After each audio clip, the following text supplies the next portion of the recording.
So hi, I'm Noise Podcast. I'm Shane. I'm Glory. And we're here with Caleb Hyles. Hello. And we're some questions to say about his upcoming album, The Darkness Before the Dawn. So congrats on that, by the way. How do you feel about the response to the announcement so far? It's been great. It's been nice. You know, I definitely, when I launched my first album, you're navigating things because I have a career on YouTube and this isn't, original music isn't normally what I do. So you're kind of navigating how do you get your audience engaged with something different than what they're expecting. And how do you make them just as excited as you are? And that's still something I'm learning and trying to find out. So the people who have responded and been engaged with it, very good response. So I'm very excited about it. And I think honestly, once the music comes out, that's when people are really going to turn up about it. So I'm stoked. I'm excited. Yeah. That's Damn good. right. It seems like the navigation of the first project worked out somewhat because number one, there's a second one, and now it's coming out on a label as well, which is all very exciting stuff. Big moves. Right. Hell yeah. No, the second album coming out on a label was definitely unexpected. I'm very happy about being signed for a label for this album. It's drastically different than my first album. So I'm excited. And in some ways, maybe it's actually better because a lot of my audience usually associates me with more heavy and metal and rock music, even though my inner self writes more alternative indie singer-songwriter, but it maybe makes a little more sense to appeal actually to the broader audience that watches what I do and just lean into the heavier side of things. So excited that we went this direction and came up with some really good music. Hell yeah. Now, I'm curious about how the partnership with Judge and Jury came about, since you did mention, it really just kind of wasn't the plan, going into the second record to get signed and have a deal and backing behind the album. Yeah. The genesis of it was back in 2021. A good buddy of mine that I work with a lot on YouTube named Jonathan Young, essentially introduced me to Judge and Jury because he had a contract with them prior to me getting a contract, and they were looking for new talent, new ideas because they were starting this label. Howard Benson, executive producer of many incredible albums, and Neil Sanderson, drummer, writer for 3 Days Grace. So they had this idea. They're really good friends to start a new label, and they had keyed in on John and his work. And then basically once they got to know him and his stylings and his prowess, was like, who do you know that would fit with what we do? Yeah. And because we're good buddies and we have similar tastes in music, he was like, hey, check out Caleb. So they came to me, we had conversations, we got into a little bit of a writing room, and they were like, we like what we're hearing, let's make it official. So that took about a couple months once we started conversations. And then they were like, yeah, let's sign a contract and get an album hammered out. And it took a long time. I mean, we've been writing the thing for going on a year or 3 years, 3.5 years to just finish the album. And it's due in part to that's other stuff. I'm getting ahead of myself. But yes, that's how it started. That's how the relationship began. Gotcha. That's wonderful. I'm glad that formed, and damn, you're here now, so that's all that matters. Yeah, the album's done. I'm happy to be here. Yeah. Check. Oh yeah. Well, we didn't get to hear the full record, unfortunately, but all the singles thus far have been awesome, and very excited for the record here in a couple weeks. Appreciate it. I'm glad you're enjoying those. If I'm being honest, I love what we've written. I really do. But these last 5 tracks are maybe the favorites of mine. And they were written in a pressure cooker in some ways because we had created a deadline for ourselves, and that loomed large pretty quickly. It's kind of like falling asleep. There's a quote that someone said, it's like it happens slowly and then it's all at once. And that was this album cycle coming to an end, was like, okay, we're moving, we're doing things. Oh, heck, it's like, it's right now. We need to write now. So these were all crafted just like a hydraulic press. But in some ways that can spur some really great ideas, and you're kind of firing creatively on all cylinders because you have to turn all the gas on. You can't think too long about it. You can't think too hard. And sometimes that can be great. Sometimes it can be just catastrophic depending on what the idea is. But this time I think we came up with something really great. So it really formed the last 5 songs actually really instructed retroactively, thematically, what the songs were before and what the album's theme was going forward. So it really, it sort of changed the trajectory thematically of the album. So it's really good. I'm stoked for everyone to hear it. God damn. Right. So at what point in the process did you kind of set that deadline for yourself? Was it from the start or was it kind of halfway through, near the end? When did you kind of put that date on the calendar? Sorry, I'm laughing to myself in some ways because one thing Judge and Jury has told me, and I don't know if they mean it in the nice way or if they mean it in like a, hey dude, like check yourself. They really appreciate my transparency. Okay. Okay. They've told me. Okay. So because this label is trying to do things differently, like without going into crazy details, the contracts that we have signed are very forward thinking, artist friendly, label friendly kind of deals. And I wouldn't sign it if it wasn't, because that's something that means a lot to me. I started on YouTube, independent artist kind of thing. You know, like it's important. That's the trajectory of the music industry. You want to rewrite it. You want to be different. Absolutely. So with that being said, this is also uncharted waters, even with extremely experienced individuals in their own right. I mean, collectively, almost a century's worth of information and experience. But you know, if it's a new device, a new path, it in some ways it only matters so much, you know, if you're charting new waters. So it's been, the question was about when did we decide the release date. A lot of this has been arbitrary. We decided, we picked it, stuck to it, and just held firm to it. And for like, was there anybody breathing down our neck, the label or me or anyone breathing down the label's neck? No, but it was like, hey, we said this and we should probably stick to it. We had some metrics that talk about best times to release an album if you're a newer artist or established or other artists. How do you want to flank your release depending on who is releasing? I think everybody thinks about this. So it's not some like trade secret or something I'm privy to. It's just like stuff you should do apparently. And it created like that pressure cooker I was talking about. That was self-imposed, and it was good in some ways and exceptionally frustrating in others. Like, because I'm usually a slow goer. Like I take my time with things. I'm just procrastinator is not the right word, but I'm a thinker and I like to mull over stuff. Of course. But I like schedules. But when I get called and it's like, hey, we got to finish this album in like 6 days. And it's like, we don't have material. You're like, I mean, I got some, but like, I didn't know we were that close. And then it's like, okay, well, freaking call everybody. Like, we got to get the whole team on this right now. We have no other options. Like, this is what we're doing for the week. 1 or 2 breakdowns later for myself within the 6 span of days, we have 5 incredible songs with 2 incredible features. So that's not how I traditionally work, but they probably work like that. And I think that created some of the best material. And maybe for me, it helped create some of the best material too, because it put me out of my comfort zone. And in a lot of ways, being out of that comfort zone made me write out of my comfort zone.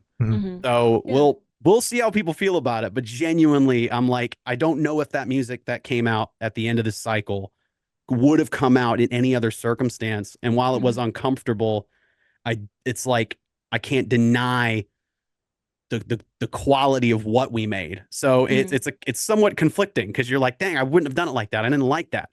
But it's like, it's kind of like when dumb sports metaphor. It's kind of like when someone pulls up for 3 and it's like, you really shouldn't have done that. Like, we got the full shot clock. We got to set up. We're not even in transition, but they pull up for a 3 and then they just nail it. And it's like, that wasn't the right idea. But you made it. But fuck it. Yeah. You made it. You made the 3. You can't deny what happened. So like, we set the date complete, like of our own, probably with some metrics and ideas, but like we just set it in stone. Gotcha. That's what we Absolutely. decided.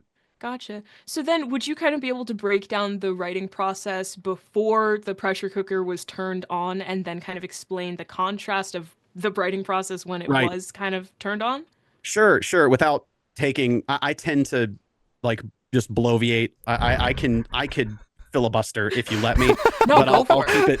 keep it condensed. Put it in When the we pressure were in cooker. the 2021, we were in 2021 and 2022.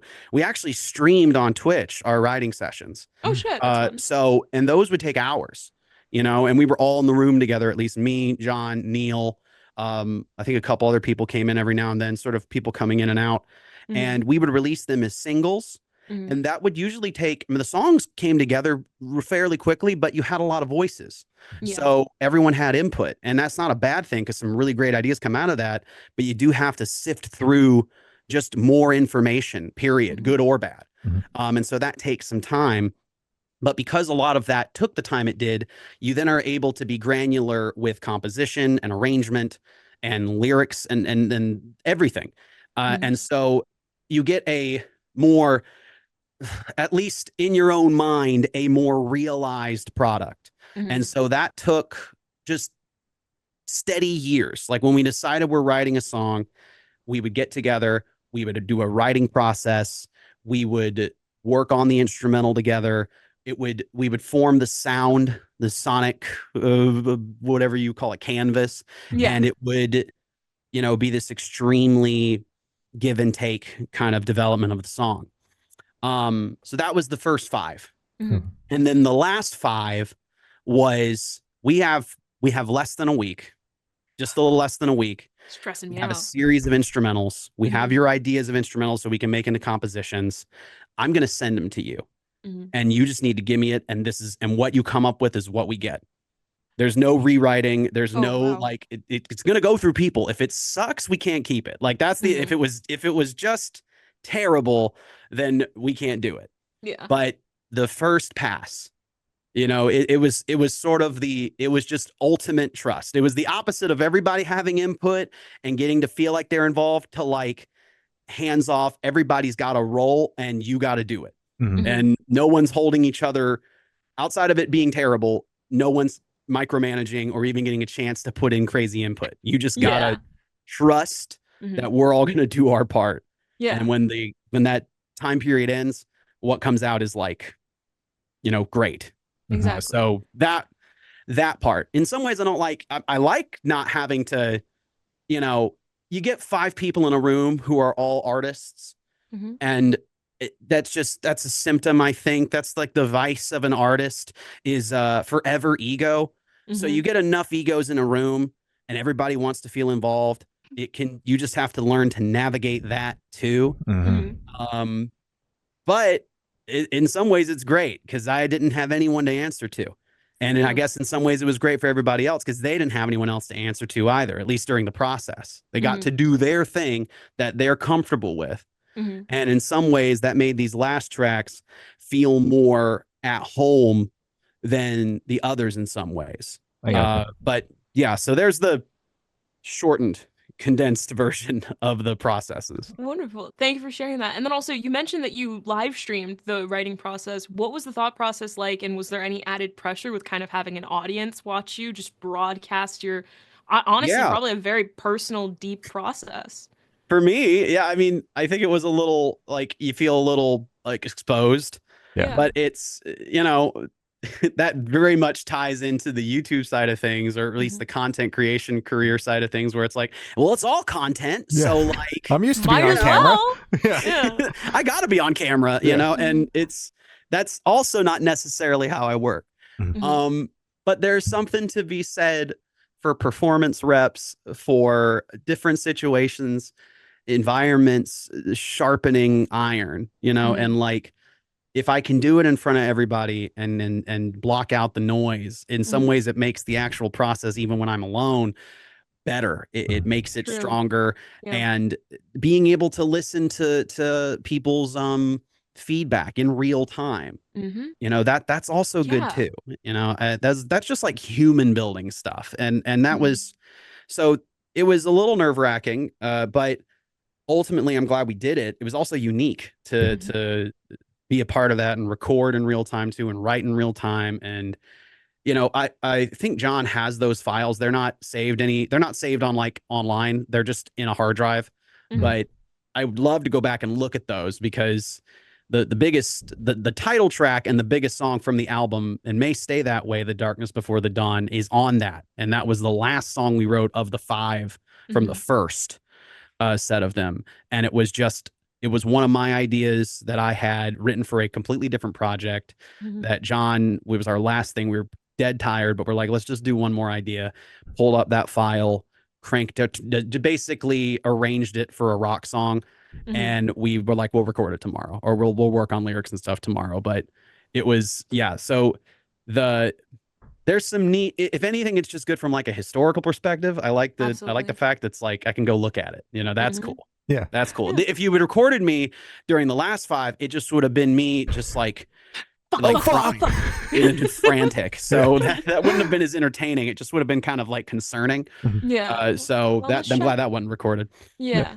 Sure. Absolutely. And you did mention, obviously it's super unique. We don't hear many artists really at all wanting to broadcast that writing process, but it also allows your fans and your listeners to feel like they're included in the writing process, giving them even further connection to the songs, which I think is awesome. Right.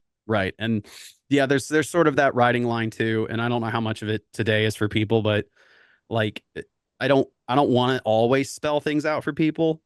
That was the other thought of it too, is like, I don't want to sit here and like, tell people this is how you feel about it. But it's obviously I have a message I want to say, but it just feels a little icky, like spoon feeding people. That's just how it feels to me. I don't want to look like, if I'm trying to be verbose or poetic, I'll be that. But if I want to tell you something and make it obvious, the song will do it for you. Like I could go on about the way we as artists or writers of any kind of art you do feel like we have to just lay bare ourselves, not even in the art, but as people to people. We don't let the art be we don't let it be the speaker for us. We have to get in front of the art. And I'm like, well, then what are we doing with the art if I have to put my face in front of it and position myself and advertise my stuff? Like, this is my sad song I wrote whenever I was, and I gotta stage myself and sit in a corner and look real sad. Like, it just feels so gross. I could go on anyway. Yeah. Very easy for me to get on a millennial soapbox about it. No, feelings mutual though. It is frustrating as a listener, just kind of like, you really think I'm that dumb where I can't put like 2 and 2 together? You really have to spell everything out for me? But again, I feel like it's personal preference, but it's also just kind of like, it's a little disrespectful as well. I don't know. Yeah, I mean, it is personal preference. And I mean, I say, as someone who has favorite artists too, obviously, if they decided to live stream their whole album, you best believe I'm in every stream. Like, I would be watching all the streams, talking all the time. Like, what a cool thing. If there's ever behind the scenes video, DVD you can buy of my favorite bands, I have every single one of them. So like, Me too. Get the content idea. I get it. But also completely understand if someone doesn't want to do that. And frankly, maybe I don't want to do that for every album. Maybe I do it for some as an experimental thing, and then not for others. Maybe someone can sit in the back with a camera and just be kind of like documentary kind of style. They kind of just blend in with the environment. That shit is good. Yeah. Yeah. Just don't get in my face and ask me about the day. Like, this isn't like post game. Like, we're fine. This isn't post game, and you're not hanging with the Kardashians either. No, not doing that. Exactly. And it's also completely okay to just have some things for yourself. Yeah. Just kind of have those writing moments for yourself.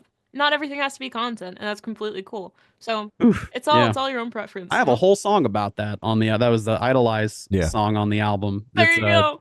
Yeah, that's a whole song about what is sacred to us, or rather to others. Like, is everything numbers and content and up for analyzing, and what is private? Exactly.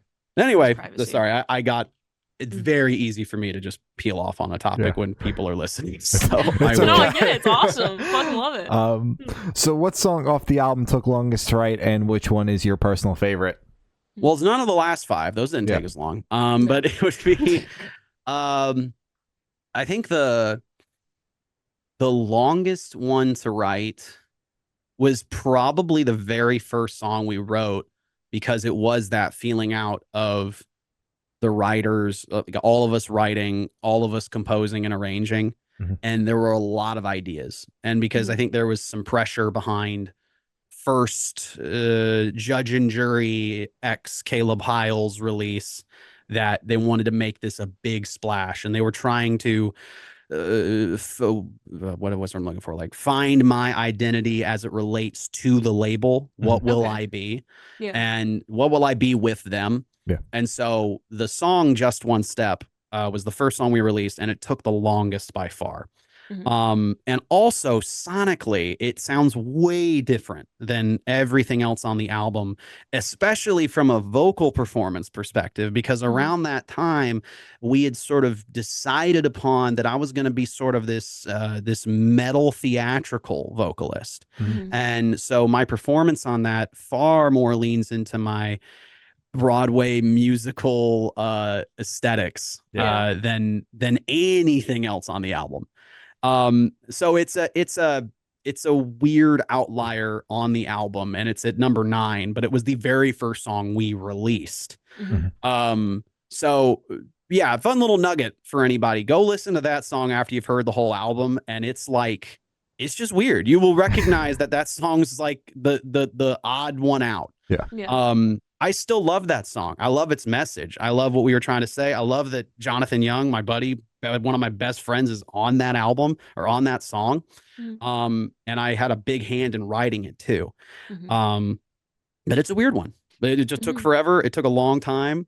But yeah, that was a good one. My favorite song on the album is probably, it's without, as I was saying just a couple minutes ago about, like, I don't want to spell everything out. Yeah. But my favorite song on the album at this point is a song number 4 on the album. It's called Between the Truth and the Lie.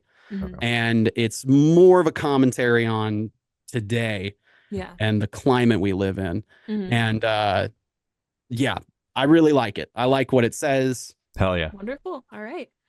And how did the track list for the album come about? Did you write the opener to be the opener, closer to be a closer? Did you shuffle around to see what fits? What was that? I love those process kinds of like? questions. I love thinking about that stuff when I have my favorite albums, though. Like, I'm always like, why'd you pick? So how Did you know going in what the last one was going to be? Like, Yeah.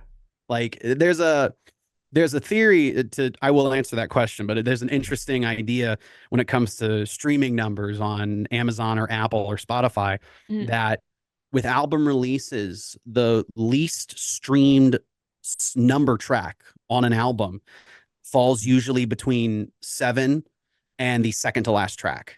So if you look at your albums you love, they're usually somewhere between there. You're going to have the least streamed songs.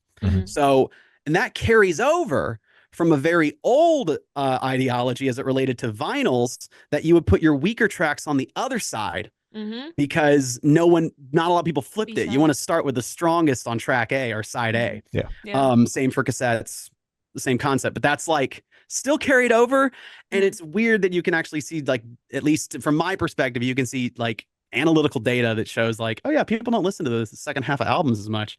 But then you see people like who get, this is okay, now I'm just like my own little funny musical conspiratorial self. I'm like, Okay, that's why you see Taylor Swift put like her 8s and her 12s be her hits, or like her big singles, like Shake It Off and We Are Never Ever Getting Back Together. They're like track 8, track 9. Like they're on the latter half of the album in some ways because it keeps you going. I was like, big brain. That familiar part in the time where the album would typically fall off.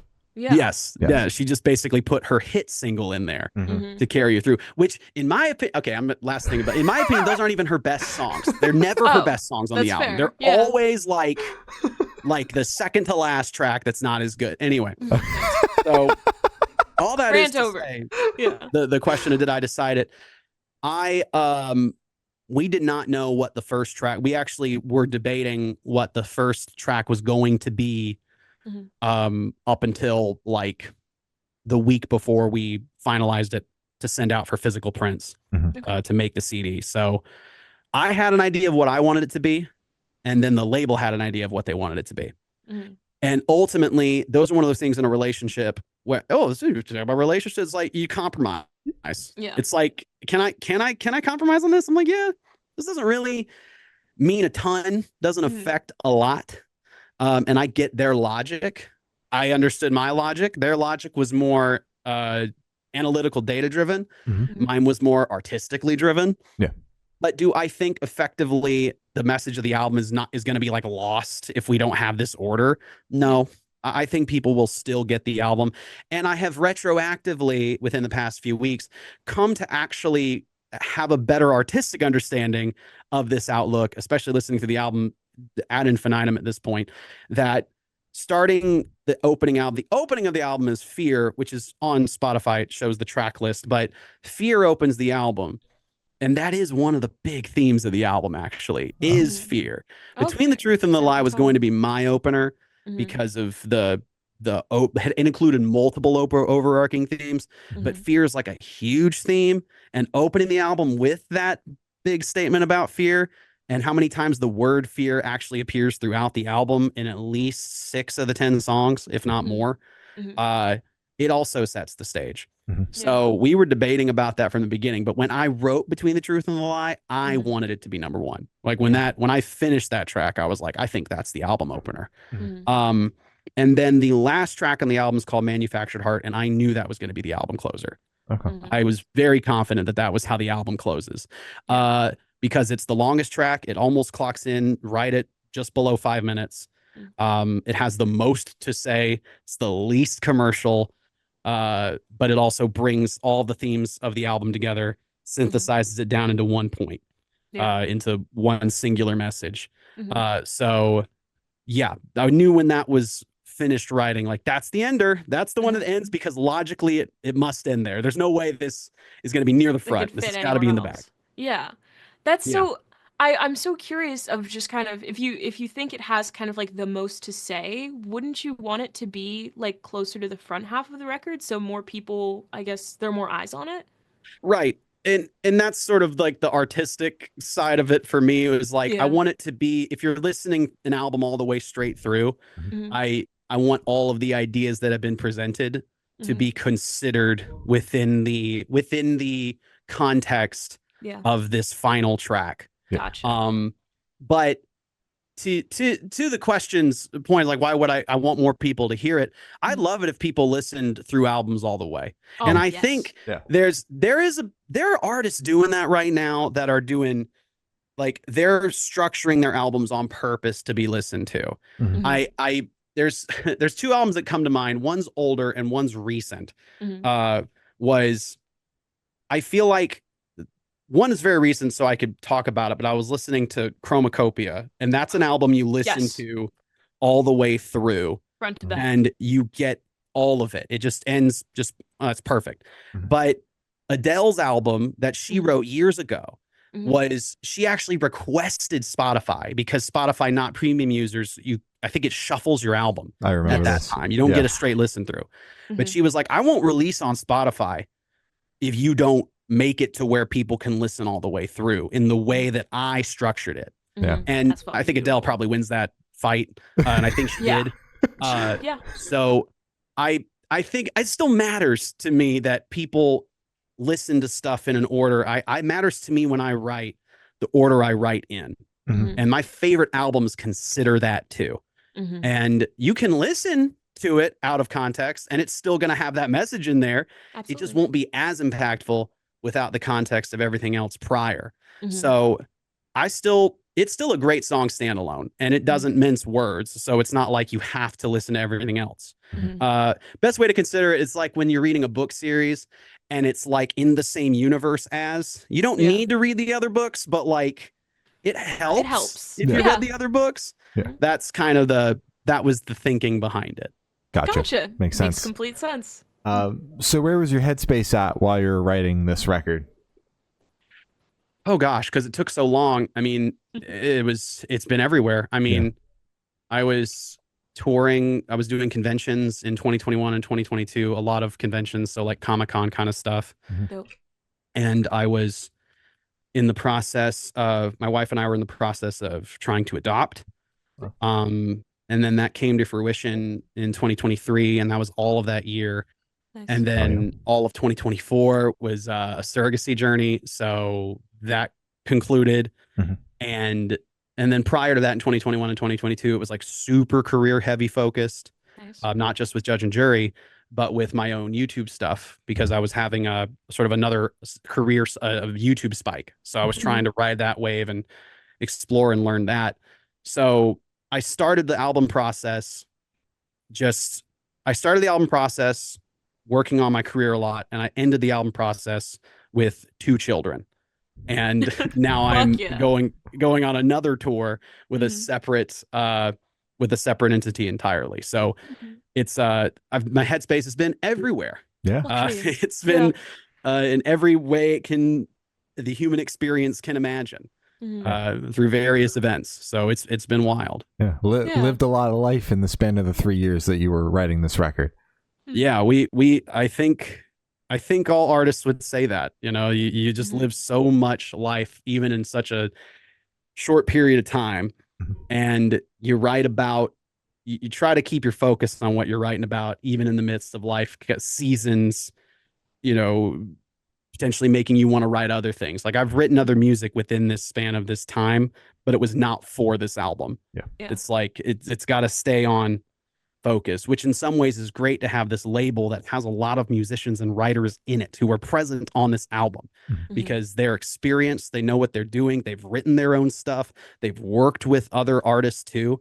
So they are able to help with the focus of what's the mission, what are we trying to write about, what's the kind of music and sonic sound we're going for, and they can keep it all like on target. Yeah. So we had a great team working for this record. So it wasn't all just me, because my first record that I did was super eclectic, and it was representative of a 3-4 year album cycle for that album. But in some ways I loved it because it was like it's such a quirky album, but maybe from like a listening perspective, it can be challenging. And I completely understand that. Even when I listen back to it, I'm like, I probably could have been a little more focused, but I'll carry those lessons to the 3rd, the 4th, the 5th album going forward. Absolutely. Gotcha. All right. So how do you recommend your fans to listen to this album for the first time? Should they do it in the car with friends, in the dark with headphones on? Should they work out to it? What do you personally recommend? I mean, some of my favorite album experiences, if I find the time these days, or rather not even find the time, but just feel like I can excuse it. That's the main thing. You got 2 kids and you're doing all the work, you're doing work and stuff. You're like, am I really about to sit down for an hour and just listen to music? Like, and like be really intensely focused on it. Yeah. The answer to that should be more often than not yes, because like it's important. But that's what I'd want. People to just put some headphones on and listen. Like just listen to it. And I say this, this album is kind of clothed in like, without sounding at least for me, myself, and the whole team, without trying to sound too self-important, this album is kind of like a Trojan horse, because a lot of people associate sort of active rock, hard rock, new metal, and I mean not new metal, but like active rock, hard rock, Christian rock with a kind of message that you're going to hear, a sort of style you're going to hear, and you can kind of in some crazy way, because of the actual expectation of the familiar, you sort of turn off any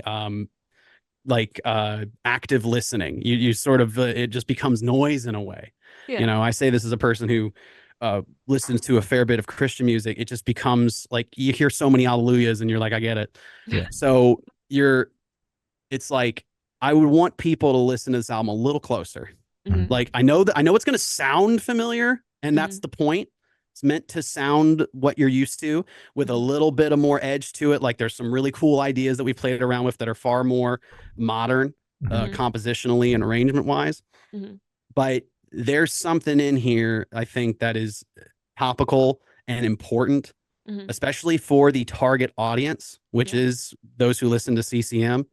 So like, I would want people to listen a little more intently. That's what I would want, and be open-minded. That's what I would like.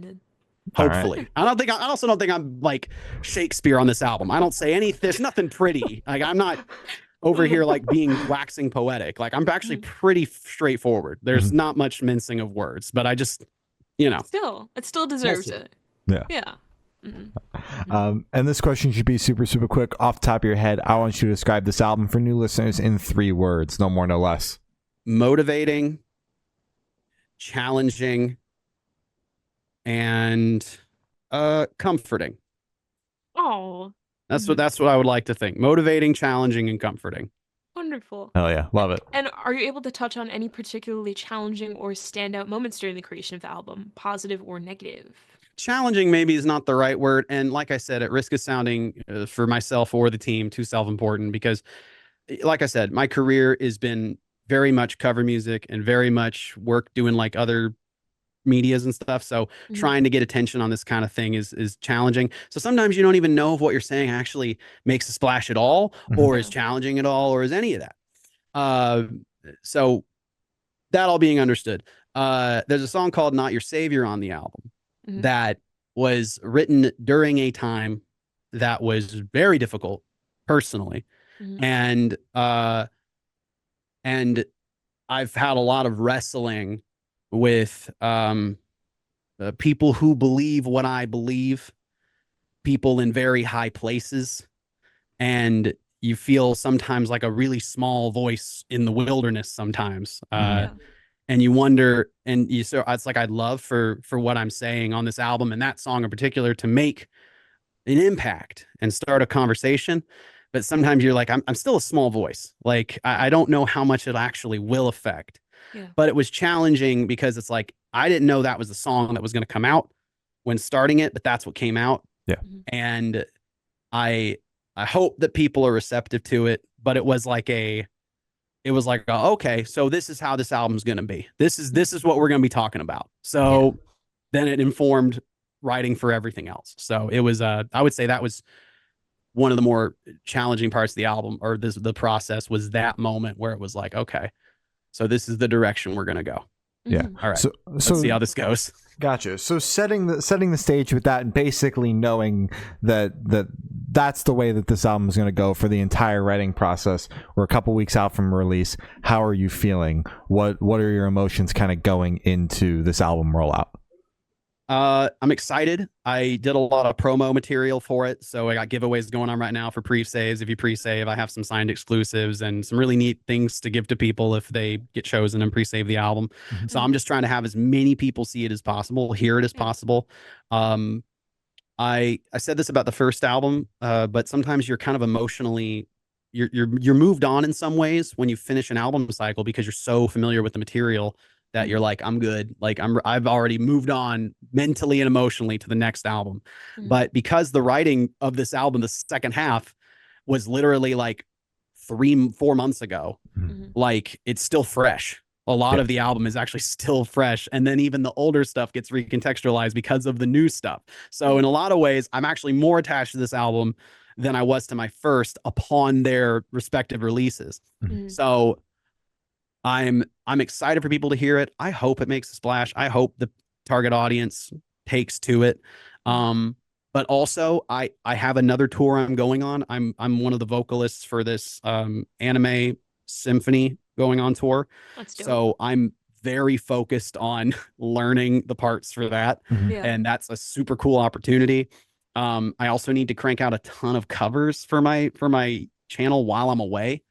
And I've been in Japan for the past a week and a half. So I've been there doing work there and just enjoying being in freaking Japan. I mean, come on.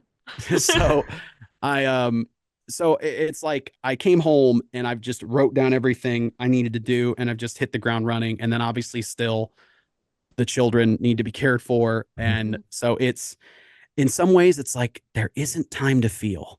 You know, it's like there is, but it's like, it's not like I'm doing this. It's just you put it in a jar and you put it to the side and you're like, I'll open that at some point.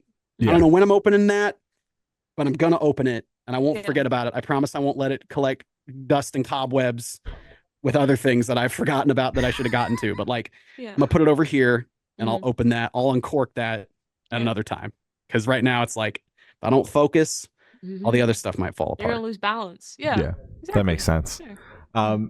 And for the last couple questions, going to shift completely away from music and go straight to death row. Boom. So if you're on death row, what would your last meal be with a drink? I like that. Threw me off it. Death row. Boom. Boom. Yeah. Whoa. Okay. Shit, right? Thank you. Wow. What was the question? What would I eat? Yeah, Eat and last drink. meal and a drink. Yeah. It wouldn't even be like a great meal, right? Like it wouldn't be like a super, like the best thing I've ever had. Oh, okay. It'd be like I would want like it's not even a this dish is like I thought of 3 things and then this one stuck. And it's not even a dish I really liked. But my mom is Chinese. She's from Hong Kong. And you would never know. You just wouldn't know. But but she made this rice dish with red sausage, which is an extremely authentic Chinese pork. It's not even really good. It's tough. It's kind of like too sweet. It's fatty, but it's like kind of gristly. And you can add soy sauce, but not really. It's just like sticky rice and this red freaking small sausage thing. Yeah. And I think that'd be my last meal.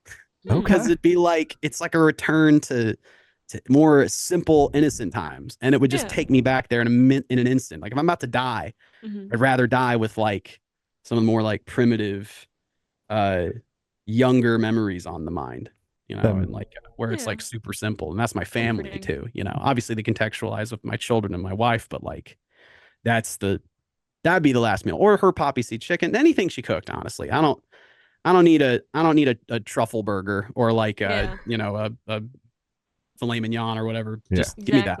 Mom's cooking on top. Yep. For real. Oh, and the drink. I would do an A&W cream soda. There you go. It's one of my favorite drinks as a kid was just cream soda. So I'll take that. Or a blue slushy with the slush puppy. You've seen the dog, little hound dog. That I had that a lot growing up. I was so excited to get slush puppies on Fridays. So like slush puppies and sticky rice with red sausage. There we go. That's my death row. Yeah. Death row meal. Hell yeah. Lovely. All right. And if you could live in one fictional world for a week, where would you live? People probably say superhero worlds, but I'm like, that's actually like a landmine. Like I don't want to touch any superhero world. We get a lot of Harry Potter. I can Harry see Potter, that. Star Wars. Yeah. That could be neat. The Star Wars is another landmine. I'm not trying to be like the Hell no, there's casualty not. in like galactic war. Come on, talk about it. Yeah. No. No fucking way. Yeah, Harry Potter makes a little more sense. The Wizarding World, because it's a little more peaceful, post the end of everything. I think maybe what I would clarify for that. I think I'd go with like it's the Avatar, like not the blue people. Last Airbender. Yeah, the Last Airbender. I'd pick that. In one of the peaceful reincarnations or whatever it is, like the one of them, not the like none of the tumultuous the Avatar times. I want one of the peaceful. Lore wise, which one was the peaceful Avatar? That's the one I want. That's the one. Gotcha. Lock me into that one, and we're cool. Yeah, that'd be a fun time. Yeah, solid. All right. And I've asked the last question. Every single person who's spoken to has said that it is the most important question. What is your favorite color? Oh, most important. Oh. Yeah, very important. My wife's changed her favorite color like 3 times. It's a lot to keep up with. Yeah. Like, dang, I got you this thing. Do you like this anymore? Like, fuck. And it's changed for me because I would have told you blue years ago. But right now, my favorite colors are like, you said favorite one, so let me be honest to it. Top one. Any shade of like natural wood, like brown or grays or like teak wood. Ooh, so those are my favorite. That's like my favorite color right now. Yeah. I love that. I love that aesthetic. I love how it makes me feel. I'm so cozy, but it's also kind of active. So like you feel comfortable and in motion. It's like not like a log cabin would. Okay. Like I love that, but that's like ultra cozy. I'm talking like, just quickens you a little bit. You go inside, you're like, ooh, I could do stuff. Like right now, my whole desk is wooden and my speakers are wooden. Yeah. And the rest of my house is painted in like manila, but that's what I like. Go with that. So brown, I guess, if you Brown. wanted to put one on it, but like it's Yeah. more specific than that. Yeah. It's more Exactly. specific than that. And that's what we asked for. Our follow-up is always, you have a specific shade of that. So you kind of You- cut us to you that. I already nailed got it. ahead of it. Yeah. Exactly. Yeah. Hell Thank yeah. you. So as I said, that's all the questions we have today. Is there anything that you would like to plug? Other than myself, my name's probably somewhere in this title It's or all over the description. title. Yeah. All in the thumbnail. Yeah. Thumbnail, title, done. Just plug that in, everybody. Just literally type in Caleb Hyles, and I'm on every platform. I'm in all of them. I have to be. Doesn't matter what I feel, but I gotta be there. So Gotta be there. Pinterest, if you want to see like what my dream cabin might look like, like that, go look at. It's probably there. I'm on TikTok, Instagram. I don't use Snapchat. That's the one thing I'm not on. I don't Yeah. blame Not you. because I have some fundamental disagreement with Snapchat. It's like I just can't keep up with it. Yeah. And it's also like, Like- what do you do on there? I don't know. I've Well, never they understood got the Pictures of spotlight. yourself as Mhm. reactions to other people's pictures of themselves that are reactions to pictures to of other pictures. people of themselves reacting to other people's reactions to The more It brain just rot keeps it going, can going. get Yeah. is exactly what you need for Snapchat. dude. much. I had to make a new TikTok account. Mhm. And the first 15 videos they show you to Mhm. like get your idea feels like some kind of psych test that I'm having to that I inadvertently signed up for, because it's Yeah. the 15 most random, like, how do you figure out who I am through this? And the Yeah. next time I'm on the app, they're like, well, what do you think about basketball and what's going on with the football? And I'm like, dang, you pinged me. Like, how'd you do that? You showed me like complete madness for 15 videos straight. Yeah. And then you pulled out, they're like, I bet you really like this recipe for Hmm. pasta. And I'm like, I do. I do actually. Like, How the fuck you shit. What know that? third-party cookies did you pull from Fucking Google whack. to get this info? Like, Yeah. dang, Ugh, like crazy shit. this app's scaring me. Yeah. Oh yeah. I gotta get off of here. I can't though. Yeah. Instagram Reels for the Stop. win though. Let's go. Actually, I'm more of a YouTube Shorts person now because I've logged off of Instagram. So YouTube Shorts for the. I always just find the short form content. Like I'm trying to like deprogram myself from like enjoying that, but I always just find it on every fucking social media. They just. She's gonna be on It's Facebook bad. Reels Facebook? next. I was actually this morning. I was watching my baking shit on there, and I went fuck again, man. It's bad. We're in trouble. Yeah. I don't know, yeah. man. Yes. We're in a nice spot. I mean, TikTok keeps increasing the length of videos, so I guess there's a world out there There's that hope. watches vertical phone videos Yeah. straight for 30 minutes. It's not me. Not me. Oof, no, No, not but- me either. No. There's some people who do it. I guess it's just the new way to ingest content. I They're need out someone there. to start making some scholarly journals with some studies to show what effect this has on us. Because we were all scared about children watching TV when we were growing up. When I was Mhm. in the 90s, we were all scared about kids and television, and Mhm. then it was the internet, and we put studies out. People did the research, and we're like, actually, well, there's like if you do this much a day and you sit this Mhm. far away, like it can be okay. And I'm like, where are those for the Now it's where- I Coco need Melon those right for the new here. apps. Damn it, It's Coco. I Coco want that Melon right in now front for of the your new face. apps. And meanwhile, Yeah. like Samsung and Apple are like, we're gonna find whoever decided to start this study, and we're just gonna Pay 'em make off. them quiet. Yeah, it's just not gonna so- pop up. Yeah, the first person asked that question, it's like we never hear from them again. exactly. They just get dragged off screen. It's nothing, nothing crazy. Yeah, if you see me if I just all of a sudden disconnect from this call, Yeah, you know what happened. yeah, we know. But then we're gonna get dragged off because then we're gonna put two and two together. Oh, that's true. Yeah, We're all dying. yeah. The podcast is gone. We're now. all dying. Let's go. That's it. All right. Time to die. Well, thank you. Now it's been Caleb Hyles, and we have been the Good Noise Podcast.